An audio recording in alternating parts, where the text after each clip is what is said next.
마태복음 8장 5절로 10절 말씀입니다. 신약성경 11면 마태복음 8장 5절로 10절 말씀을 함께 읽습니다. 예수께서 가버나움에 들어가시니 한 백부장이 나와 간구하여 이르되 주여, 내 하인이 중풍병으로 집에 누워 몹시 괴로워하나이다. 이르시되 내가 가서 고쳐주리라.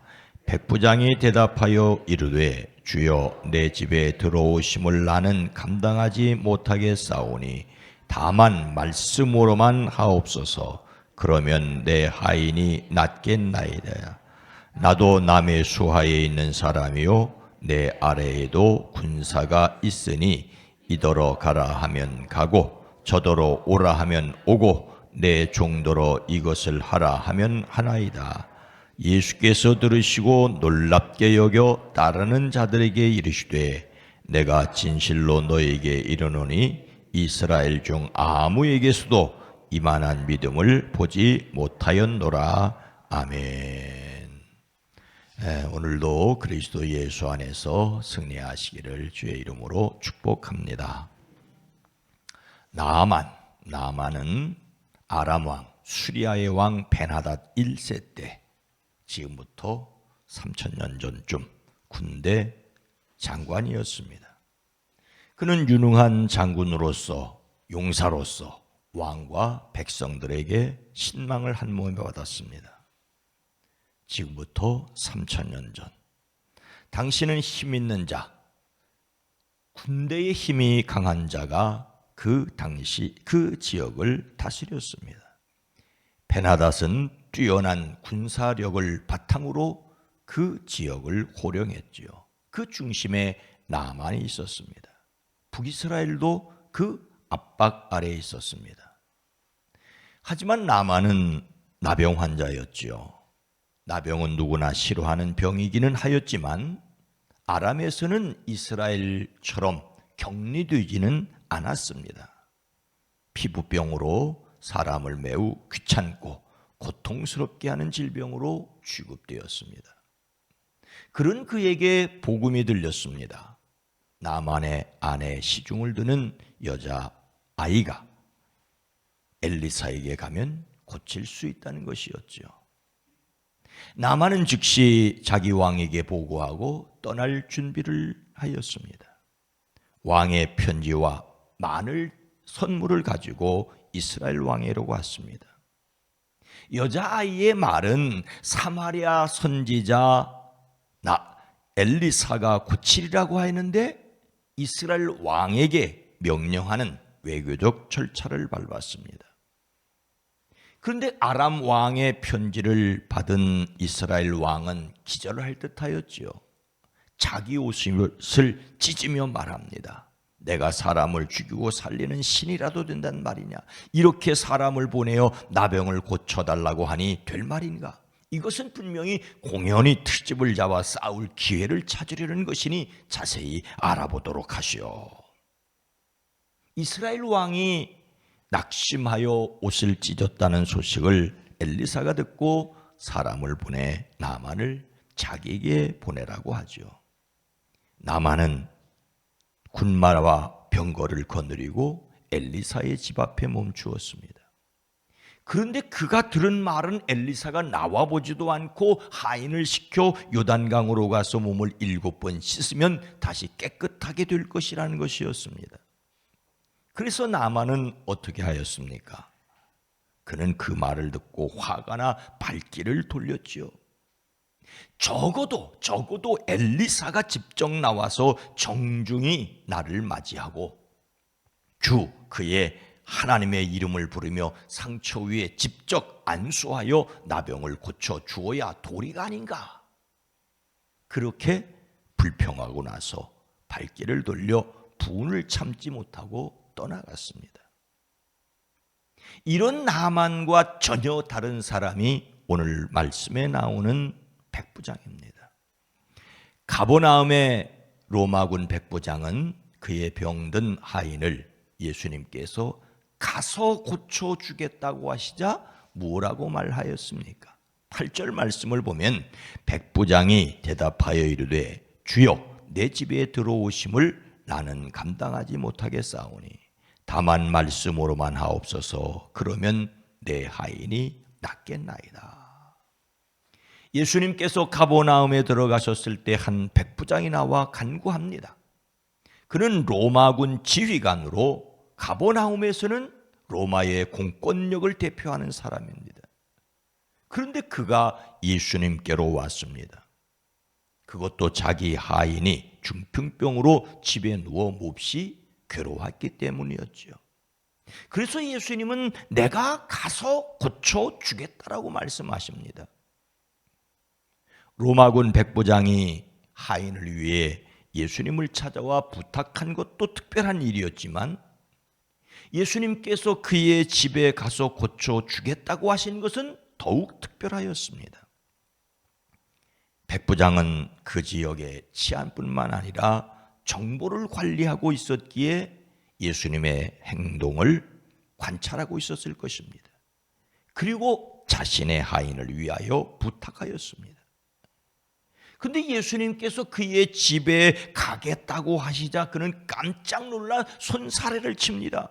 그는 이렇게 말하죠. 주님, 나는 주님을 내 집으로 모셔드릴 자격이 없습니다.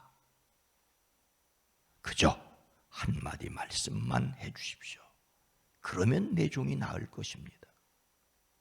아파서 집에 누워있는 하인을 고쳐달라면서 예수님께서 가겠다고 하시니 오지 말라고 하십니다. 그가 그렇게 말한 이유가 무엇입니까? 그는 이렇게 말합니다. 나도 상관을 모시는 사람이고 내 밑에도 병사들이 있어서 내가 이 사람더러 가라고 하면 가고 저 사람더러 오라고 하면 옵니다. 또 내 종도로 이것을 하라고 하면 합니다. 백부장은 위로 천부장과 그 위 더 위로는 로마 총독을 상관으로 모셨습니다. 그는 총독과 천부장의 명령에 절대 복종하는 군인이었습니다. 총독이나 천부장이 직접 오지 않고 전령이 명령만 전달해도 그대로 복종해 온 터였습니다.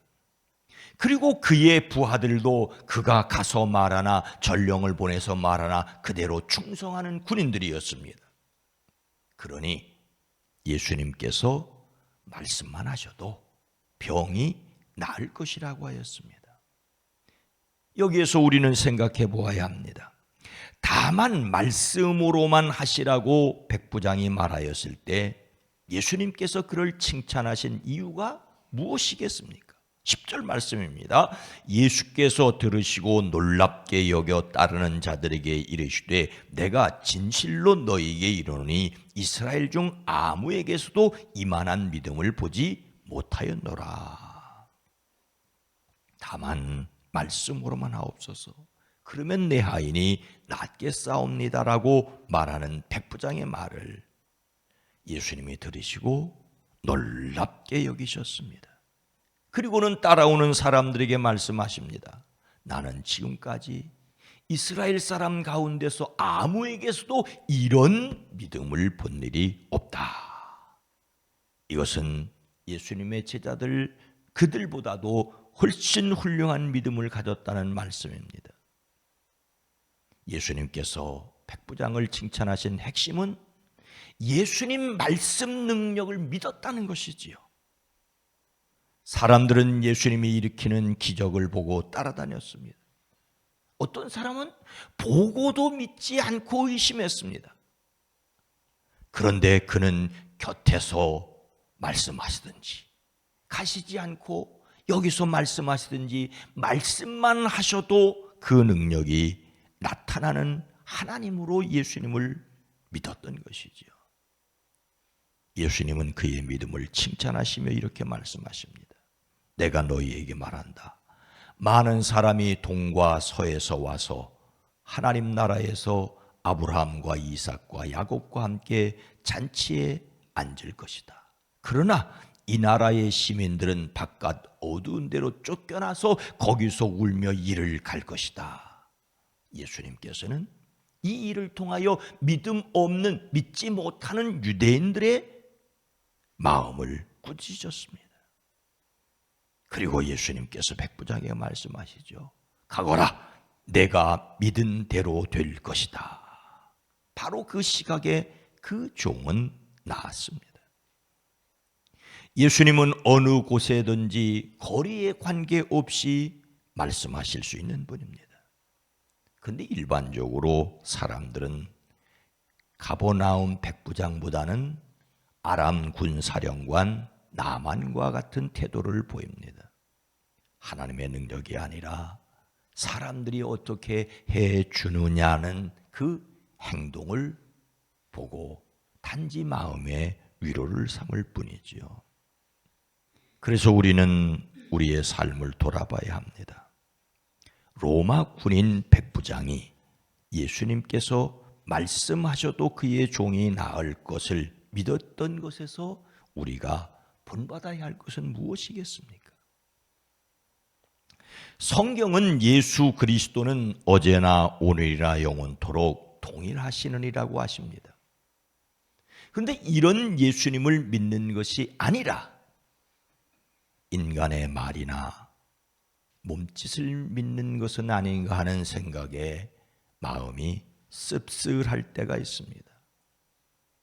나만이 처음에 엘리사에게 기대했던 것처럼 목사가 아픈 곳에 손을 흔들며 좀 목소리를 깔고 기도해 주면 무슨 신령한 것이 있는 것처럼 생각하는 것, 그것이 믿음일까? 조용히 멀리서 기도하는 것은 별 가치를 두지 않는 것 같습니다. 사람의 마음이 그러니 그것을 탓할 필요는 없다고 생각은 합니다. 출애굽하던 이스라엘도 모세라는 사람이 보이지 않으니 시내산에 올라가 하나님의 말씀을 받는 동안 그들의 눈에 보이지 않자 아론을 통하여 금송아지를 만들고 섬겼었으니 말입니다. 엘리사가 나와서 자기에게 하나님의 이름을 부르며 상처 위에 직접 안수하여 주기를 기대해야 했다가 그렇지 않으니 돌아가려는 나만에게는 좋은 부하들이 있었습니다. 그는 그 부하들의 말대로 하여 병도 고침을 받고 엘리사의 하나님을 참 하나님으로 알게 되었습니다. 우리의 믿음은 나만을 넘어서 백부장처럼 되어야 합니다. 어느 곳에 계시든지 눈에 보이시지도 않아도 우리를 위하여 친히 간구하는 성령의 역사를 믿으시기를 주의 이름으로 축복합니다. 그리고 오늘 말씀에서 우리가 예수님을 담는 성품 12월의 주제 후함에 관련하여 배워야 할 것이 있습니다. 그것은 바로 예수님께서 그 백부장을 매우 후하게 칭찬하셨다는 것입니다. 예수님을 담는 성품으로서 후함을 위하여 하나님의 능력으로 다른 사람의 좋은 점을 보고 칭찬한다. 칭찬에 후하여야 한다는 것이죠. 예수님께서 그렇게 그 백부장을 칭찬하셨다면 우리도 이런 믿음을 가진 사람들을 칭찬하는데 넉넉해야 합니다.